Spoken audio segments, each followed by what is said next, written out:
Sit up, hold my tummy in, smile. I think probably from now on, everything we say may be being recorded. So.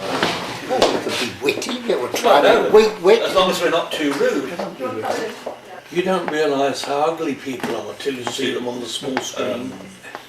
But we're all beautiful to our mothers, or we were. I am Vic Reeves, Victor Horace Reeves in full, born on the 1st of October 1920, which is a considerable number of years away. You're a local lad? I beg on. You're a local lad? A Londoner, born in Wandsworth, later moved to Wimbledon, and now living in Henley. Very nice. I'm Ronnie Lambe. I was born on the 7th of May 1925 in Walthamstow. I've lived in a variety of places, but I now live in Guildford. Both Ronnie and I were educated at the same school. I have to say, not at the same time. Ronnie is, I think, 4 years younger than I am. No, I joined the year you'd left. I then first met Ronnie after the war. I had been demobbed in '46. Ronnie, who will tell you, I hope, served in the Navy, was demobbed sometime a little later. But because we both belonged to the same old school, we found ourselves together at the Old Elletonians Association monthly meeting or something like that. And we established a friendship over a shortish period of time. Used to join each other on walks around Wimbledon Common and elsewhere in that area. And even ventured into amateur dramatics, which is a complete and utter failure. In the meantime, I'd got a job. Having been demobbed, my pre-war job had evaporated, and someone kindly offered me a shorthand typing job, which I told them what to do with, and found my way into the civil service, which are the only jobs going, in fact, in '39, in 46, and joined the Post Office Savings Bank. And there I was recruited into the rowing club, and it was one of the milestones, I think, in my life. I regard it as one of the milestones. My earliest memories, really, we all have very young memories, moments in our childhood, don't we? But I do remember when I was 5 or 6, I was born in 1925, I remember my father and my uncles talking about the First World War. Very distinctly. Now my father was in France and uncle was in the Royal Naval Air Service, nothing glamorous. But they served, but most of the stories they told were amusing. They were the funny moments. Though they sort of lived a lot of their lives in mud and shit, I remember them talking about those things. I came from quite a large family. I had 2 older brothers and an older sister, but we had lots of cousins and things like that. And we were born in Walthamstow, and we were originally an East End family. Anyhow, so I have early memories of those days. And we lived in various places. My father was an insurance agent and he moved around quite a lot. And we lived in various places during the slump years as well, when things were quite tough. Because remember, he was a man working on commission. He was quite good at it. You know, had the gift, but he was quite good at it.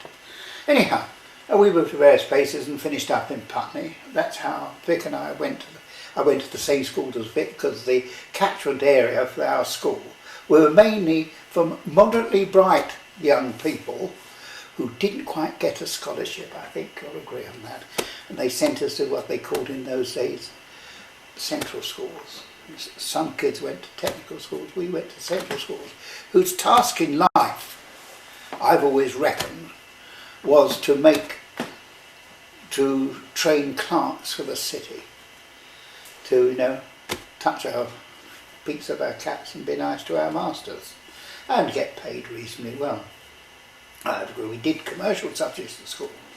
For example, We did shorthand, bookkeeping and typing. These were young boys doing bookkeeping, shorthand and typing. We took these subjects in our school certificate. That was a real exam where you had to pass in more than one subject. We always boast about this, of course. That's early school days. Then after the war, when I was demobbed in October, I served in the Royal Navy for 3 years.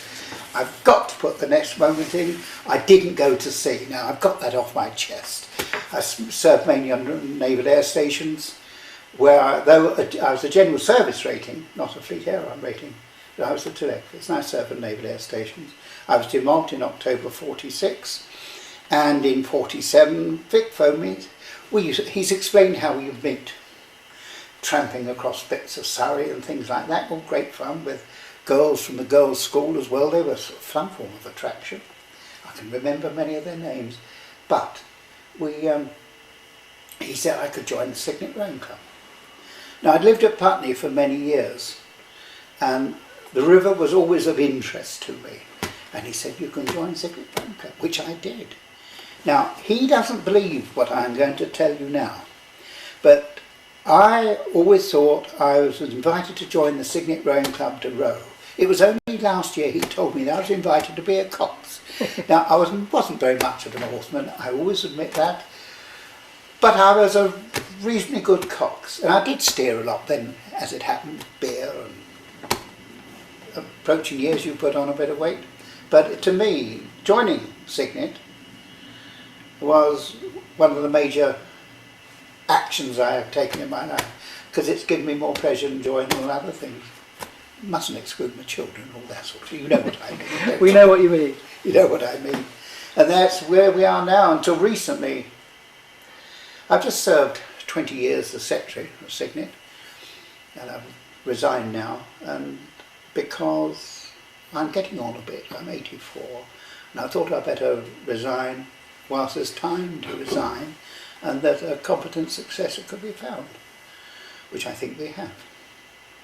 I've got to have my eye on her for a couple of years, you know.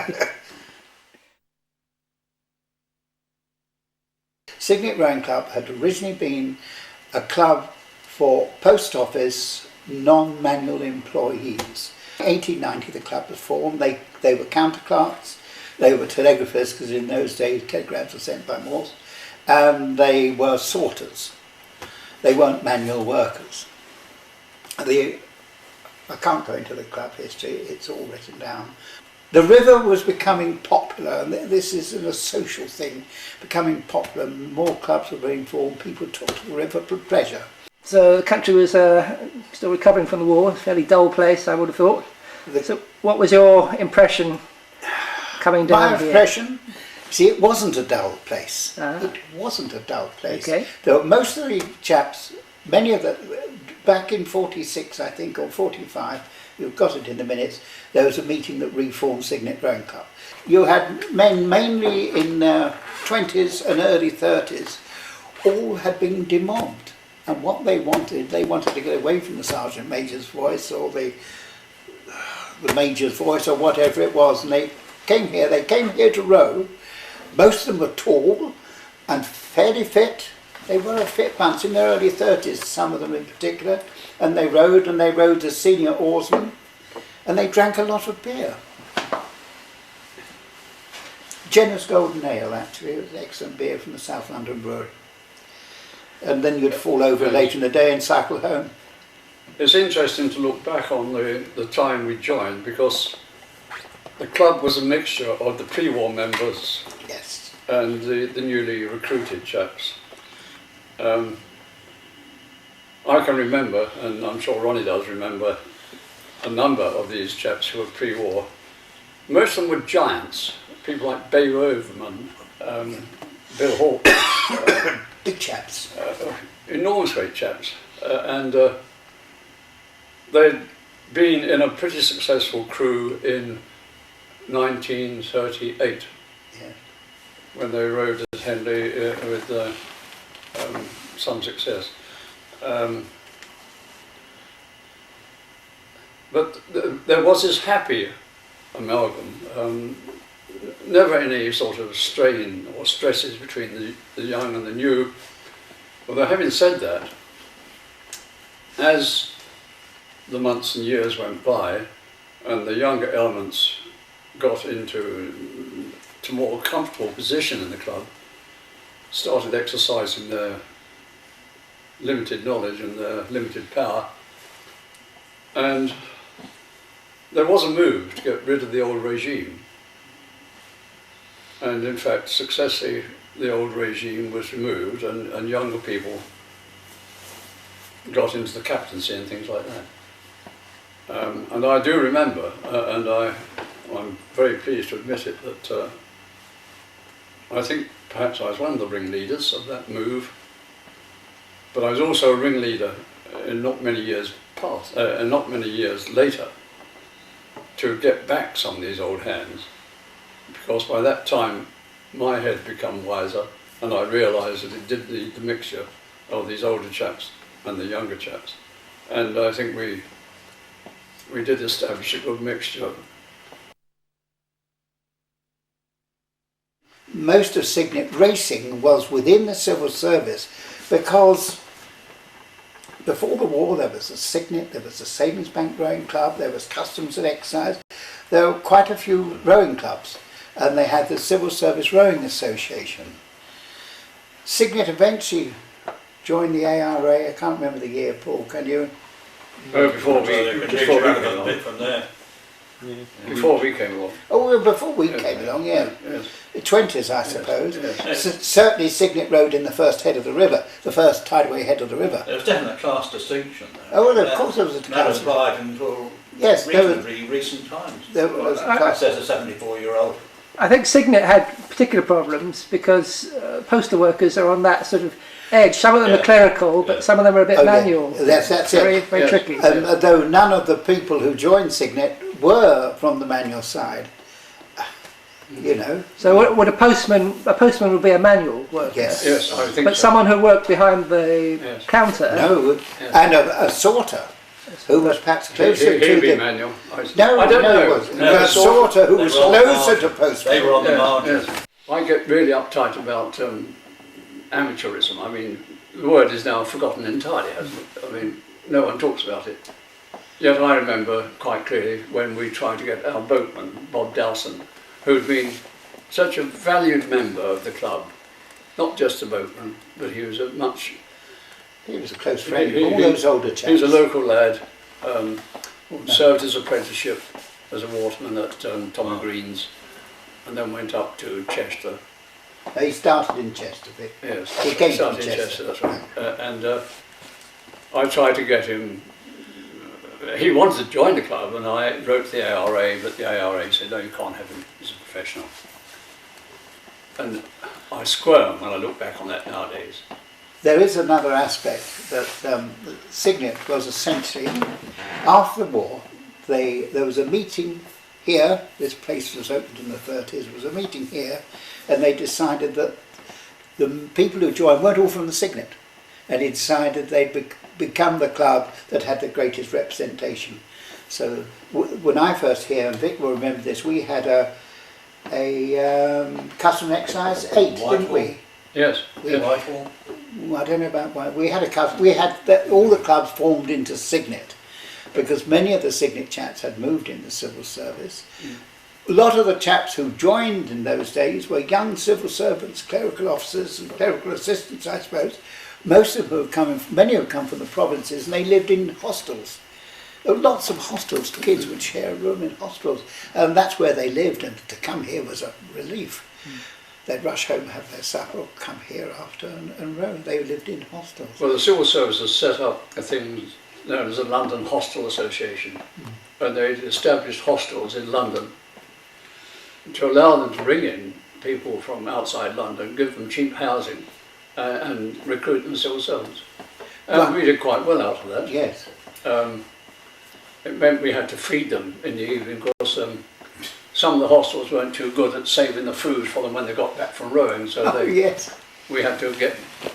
There was a pie shop in I remember this. Hammersmith Road. Tiki snacks. Chicken pies. snacks, so we used to get pies from there and feed them. They also had attractions because we had a civil service ladies next door, Oh, yes, that which was is an another attraction. dimension. Yes, it is. Now, we weren't all civil servants. I was never a civil servant.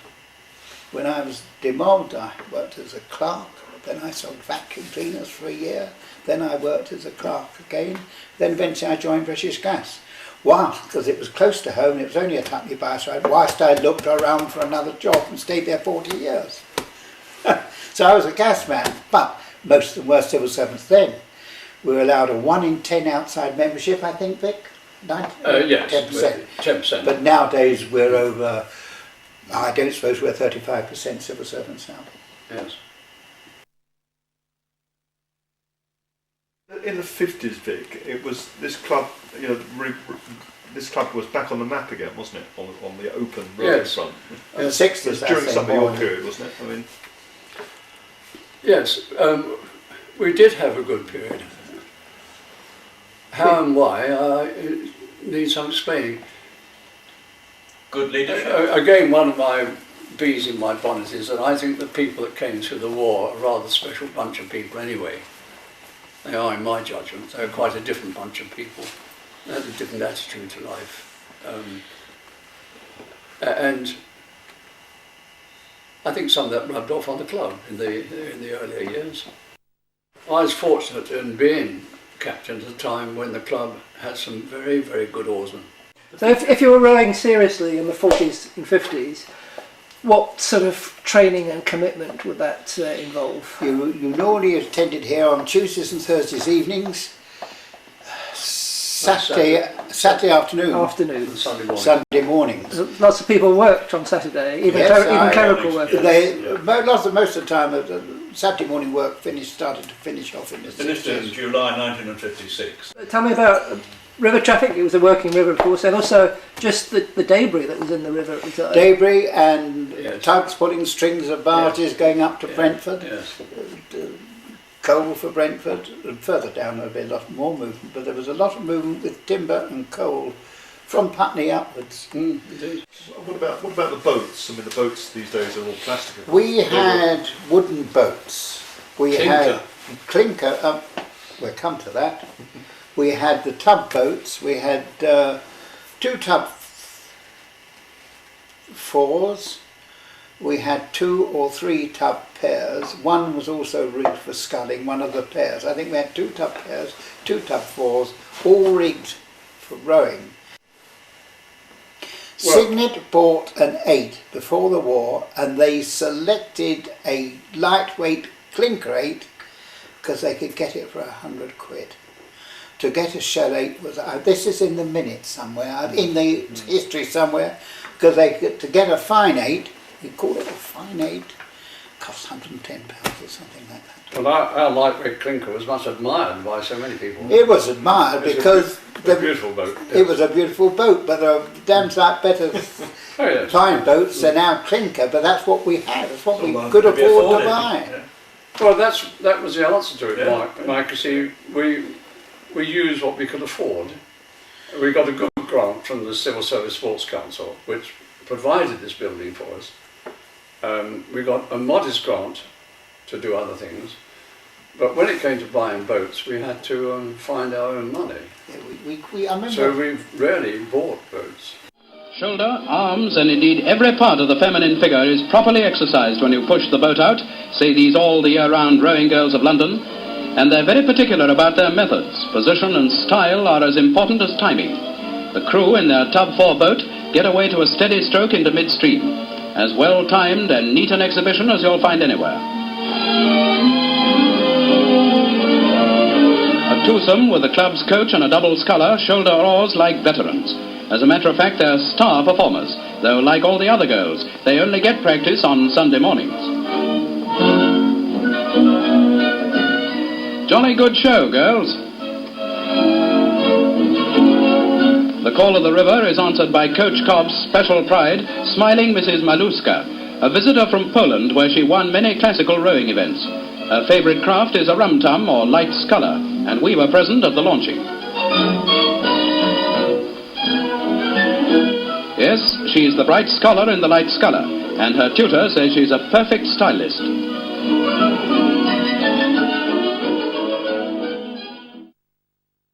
Fine craftsmanship still survives. Nowhere better than in Eton College Boathouse, where racing boats are built for world markets. Each boat is a complete one-man effort, and it takes Herbert Odell just 3 weeks to build one like this, 27 feet long, in pine and spruce, with a skin of Honduras cedar and no glue.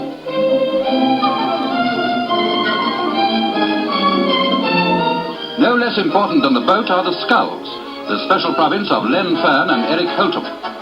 Sculls are of silver spruce and are constructed of 3 pieces.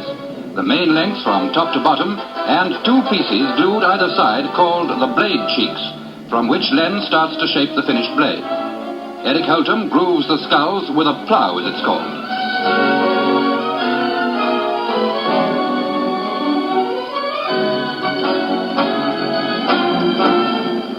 Secret of British boat building supremacy lies not only in superior design, but in the traditions handed down from father to son. And at Eton, it's an all-family affair.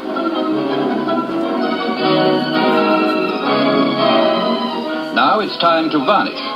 4 coats are the rule, and the weight of the finished sculls, which are always made in pairs, is 4.5 pounds each. They are beautiful examples of craftsmanship, made completely by hand. The output nowadays is about 12 boats a year as compared with 50 in 1938. But they're in worldwide demand, and this is one of 2 built for the Karachi Rowing Club, a magnificent advertisement for British workmanship.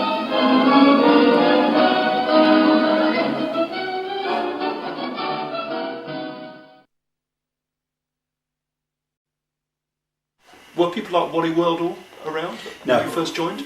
No, Body no. World, no. Here's the name more than... Well, I met him once. Yes, In my mind, I can be standing at the top of the steps, and this old chap, very old chap, was standing there, and he was Wally Welder. Was Dan Gallagher around in your time? No, I can only remember Wally Welder. He was in mine. Dan Gallagher. Yeah. Well, he might have been, but I don't Dan remember Gallagher him. was, yes. Wally Welder, he was, of course, much younger then than I am now, but that's not the point. I remember Wally Welder, I remember Harry Stocker. I remember a lot of chaps I remember well. So when Wally were you elected? Weldall developed a little man with movable legs and arms to show recruits how they should row. No, not a name to be remembered, of course, our president at that time, who was Louis Balfour. There was a bullion merchant. Bullion merchant, lived at Checkendon. Yes. In those days, in effect, what were working men's clubs, which is what we were, really, they employed gentlemen as their presidents. To quote this, I've been associated with Putney Town Regatta for something over 50 years. And I was looking at one of their programs a program from 1929. This was a semi-professional, it wasn't a professional regatta, it wasn't an ARA regatta really. We used to have greasy pole, and God knows we still had greasy pole when I first joined it, back in the 50s. Anyhow, if you looked at an old program, the regatta in those days were run by watermen at Putney. The Phelps, the Barrys, the Gibsons, a whole string of watermen. All clubs had their own boatmen. Clubs had boats built, they were built by watermen. Watermen worked all the way up and down the river. Anyhow, the regatta was won by these watermen, but all their vice presidents were the gentlemen from Thames and London and Vesta, who I'm sure were each good for half a guinea, at least. That's one way of running a regatta. We never can't fight for the money. All the clubs had watermen of one sort or another. We had a chap called Dick Phelps who was paid as a civil servant groundsman, wasn't he, or something like that, because there was no place in the Civil Service Sports Association for watermen. We had a Dick Phelps, and after that him was a chap whose name I've forgotten. Well, our boatman. I know the one after him. Well, we had Les Hefford. Then we had Les Hefford, who wasn't a boatman We had by skill, but he used to work as boatman on Saturdays and Sundays. But he was very good. He was a chum of mine. Good bloke, old Les. He was a chap. And these boatmen, they would maintain the boats, but would they do coaching, coaches as well? No, they tended to. Some would coach, but many of them would just repair the boats. I remember you interviewed Les, and he said, I can't build boats or something like that, but I can do a tinkle. Know what a tinkle is? You get a split in a wooden boat, you repair it. Our boatmen, by and large, didn't coach. No. They were I'm there not saying to they protect couldn't, the equipment. do, but we had we were fortunate having the net pro boat, what was his name, who was such a successful coach. Yeah, that's one. I know where he lived. What I was got him his a name? couple of cheap gas fires, but I Arlott? can't remember his name. Arlott. Yeah, Arlott. Yes. We had the benefit of having a chap by the name of G.P. Jeffries as our captain. Yes, the boat's above my head. In every way, I would say, Ronnie, he was a wonderful chap. Oh yes, he was very much a one-off person. Very much one old person. Well-read, well-educated, a civil servant. I'm not sure, sorry, yeah, trumpet, can't hear now. Not sure what his rank was, not particularly senior, I think. No, he wasn't. A gentleman in every way, and an extremely good captain, a very wise man, and a very competent oarsman for that matter. Very much lamented because he was such a chap one liked knowing. He was not a bossy fellow, yet somehow or another, and perhaps this shows the sort of servile bloke I am, when in my early days, when I addressed him, I felt like saying sir to him. That might have been a bit of the overhang of my army career, which had lasted some 7 years, but I don't think so. The chap we haven't mentioned is H.W.T. Shepherd. He was our chairman. He was post office sorter. No, he wasn't. He was He was posted. posted higher grade. He was posted. He eventually might have been a sort to start with, but he was posted high grade. because he eventually went on to the security And side. an extraordinary fellow in every way. In a way, a gentleman. Wow, we're all gentlemen. A sort of, yes, an odd sort of gentleman. No, what you mean? He was a bit rough cast. He was rough cast, yes. Yeah. I mean, he He would tell the became story. our president. Yes, he became Yes, a president, he was not our a chairman. He was rough cast. He was captured by the Germans in the push, I think in 1918. Big push through, they tried to get to Paris. Oh, he was captured in that. I think it was then. He was a prisoner of war in Germany and had a tough prisoner of war, relatively short time, about a year perhaps at the most. But he was a tough egg, had been a boxer, and Yep. he looked like he had been a boxer too, you know, and now I'm trying to remember his lady friend's name. I can't remember. Yes, I remember her, yes. But yes, he was an important club member, and he'd been a coach, he'd been a captain. I think I find he's on the captain's list. I think. But he introduced us to what was certainly an innovation for us, and I think was pretty unusual amongst rowing clubs, to weight training. Was it he or was it Jeff who introduced So what it? is now what do you call it now, the kitchen? I suppose that's the club. Well, it was the ladies' side. We used to do weight training there. Yes, we introduced weight training there, and that went down very well. That was in the late 40s. Another thing, they started a swimming club.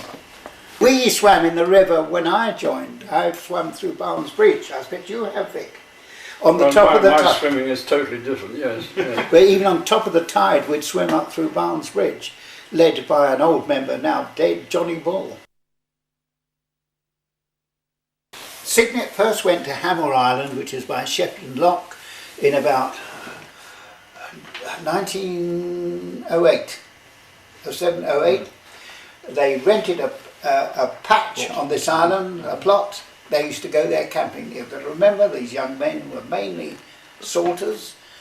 They were in regular employment, weren't paid vast sums, but they were regularly employed, and they worked shift hours to some extent. So they could go down to Shepton and camp, have a skiff there and row and enjoy that.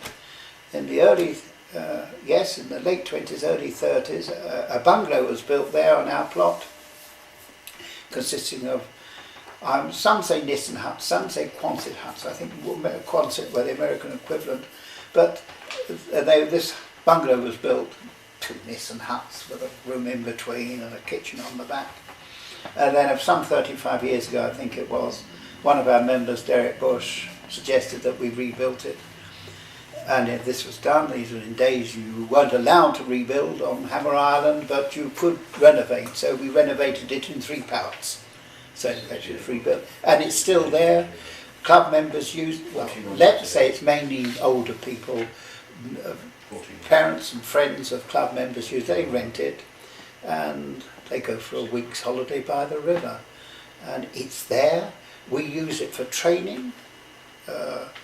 We have sculling camps there. It's upriver. So you take your novice members and say, weekend at the bungalow, and the women come as well. Shocking. Come as well, which is opposite attraction. And they have a sculling weekend, which they learn to scull. They're all again on a piece of rope, as you know, but it's nice, relatively flat water, and it's great fun. They have a wonderful time. And we don't charge, we charge for the use of the bungalow, not the sculling camp, but they always make a donation. And it's a great place, and there are many, many people who are very attached to it. Tomorrow, we made 2 old members, Maggie Rudlin, civil service lady, Alan Rudlin, one of our members. Alan, is not as old as you, but not far short, is he? He's 87, not that short. They've been going there for years. Anson's got a new deaf aid, so you can hear. Yes, you can hear a bit. Yes, good. But they will must be unique. I don't know any other club that's got something like that. No, it's inside. It's got all the facilities. 2 rooms. I think Ronnie can perhaps forgive me. It was initially bell tents. They put bell tents up on. That was until 30s, yes. And then they were replaced by what must have existed, I think, in World War One, were round Nissen huts, as it were. Now, These were corrugated iron. They had about the same diameter as a bell tent and the same conical shape. And we had 2 of these alongside each other, interconnected by a small passageway. Shown quite clearly is that the club is full of chaps who are prepared to do something for the club, because continuously the site has been improved, and now I think we have a bungalow that we can be quite proud of. we do know how much we paid for it, but when I joined the club... £114 we paid for it, didn't we? Well, 114. Not bad. When I joined the club, it was on the club accounts as valued at £100, which is bloody nonsense in those days. But we wouldn't dream of putting it down now. No. But it's there for training and recreation. Of all sorts.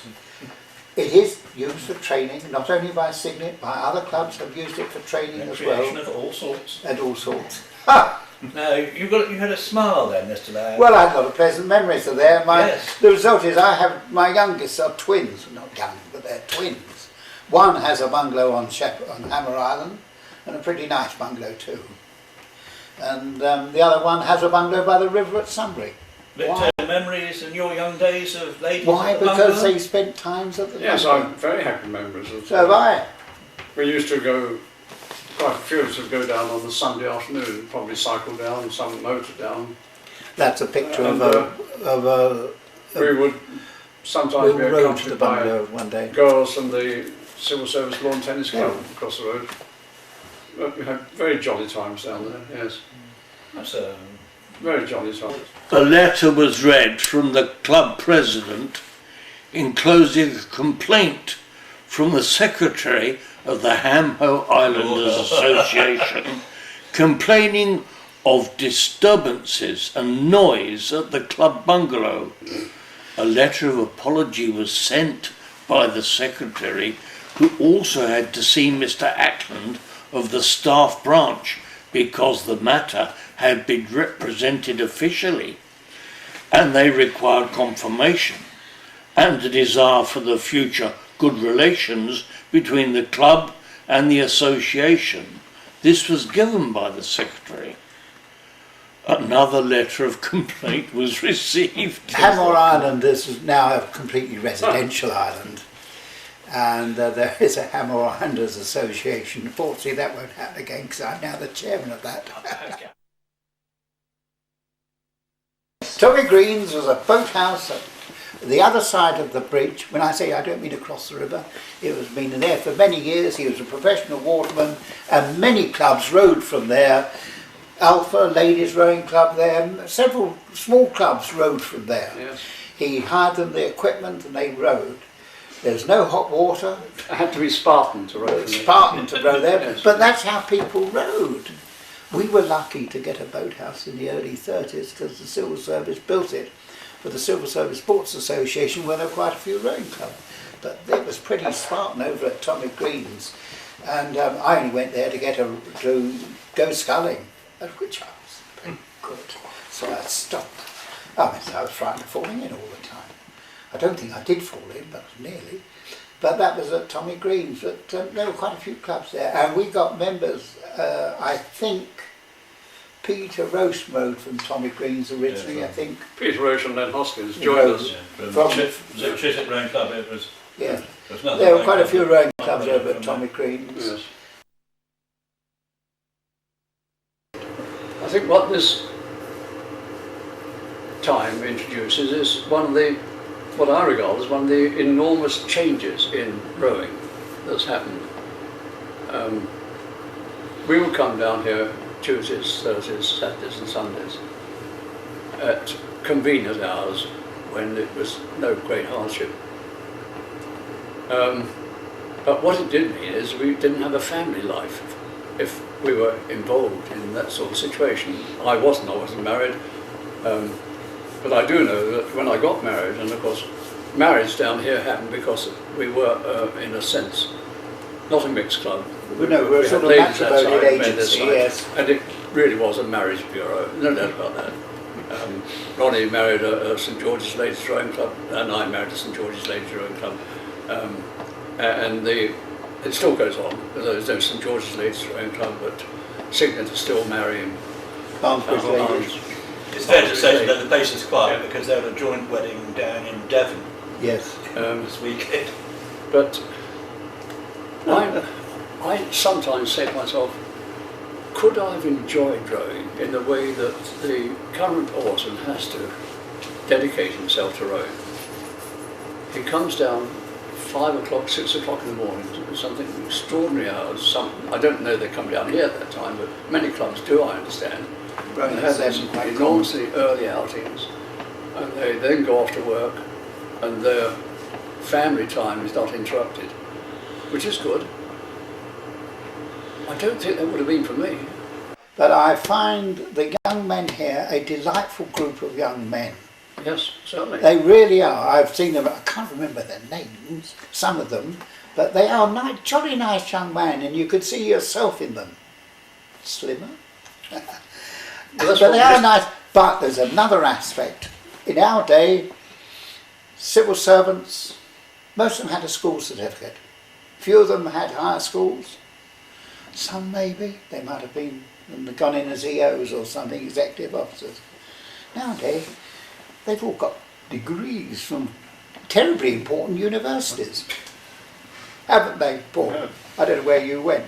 But this is the administrative rowing club after all. Yes, yes. Yeah, we may not be good at rowing, but we're terrifically good at administrating. We are bloody good. We're natural bureaucrats, every one of us.